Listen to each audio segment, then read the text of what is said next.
আসসালামু আলাইকুম এভরিওয়ান। আপনাদের সামনে আজ একটি নতুন ভিডিও নিয়ে চলে আসলাম। সাতক্ষীরা জেলার কালীগঞ্জ থানার জিরনগাছা বাজারে দাঁড়িয়ে আছে এক বিশাল রহস্যময় গাছ। স্থানীয় মানুষ একে শুধু গাছ বলে না, অনেকেই বলে রহস্যের গাছ। বয়স্কদের মতে এই গাছটি নাকি শুধু শত বছরের পুরনো। দিনের বেলা এটি শান্ত ও সুন্দর মনে হলেও রাতে নামলে জায়গাটি হয়ে ওঠে অদ্ভুত নীরব।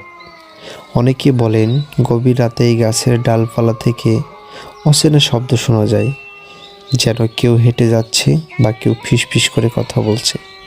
আরও শোনা যায় অনেক বছর আগে পথচারী রাতের বেলা এখানে বিশ্রাম নিতে এসে অদ্ভুত অনুভূতি পেয়েছিলেন। কেউ বলেন হঠাৎ ঠান্ডা বাতাস বয়ে যায়, আবার কেউ বলেন মনে হয় যেন কেউ তার দিকে তাকিয়ে আছে। তবে সত্যি কি নাকি শুধু গ্রামের পুরনো গল্প, তা আজও রহস্যই রয়ে গেছে। কিন্তু একটা কথা ঠিক, এই বিশাল গাছটি শুধু প্রকৃতির সৌন্দর্য নয়, লুকিয়ে রেখেছে অজানা অনেক গল্প। আপনি যদি কখনো জিরনগাছা বাজারে যান, এই গাছটির সামনে একবার দাঁড়িয়ে দেখবেন, হয়তো আপনিও অনুভব করবেন সেই রহস্যের পরিবেশ।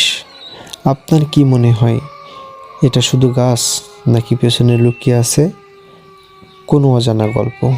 বন্ধুরা, ভিডিওটি যদি ভালো লেগে থাকে অবশ্যই শেয়ার করে দিবেন এবং সে পর্যন্ত সবাই আমার সাথে থাকবেন, যাতে সামনে নতুন কোনো ভিডিও নিয়ে আপনাদের সামনে হাজির হতে পারি। তো সে পর্যন্ত সবাই ভালো থাকবেন, সুস্থ থাকবেন। আল্লাহ হাফেজ।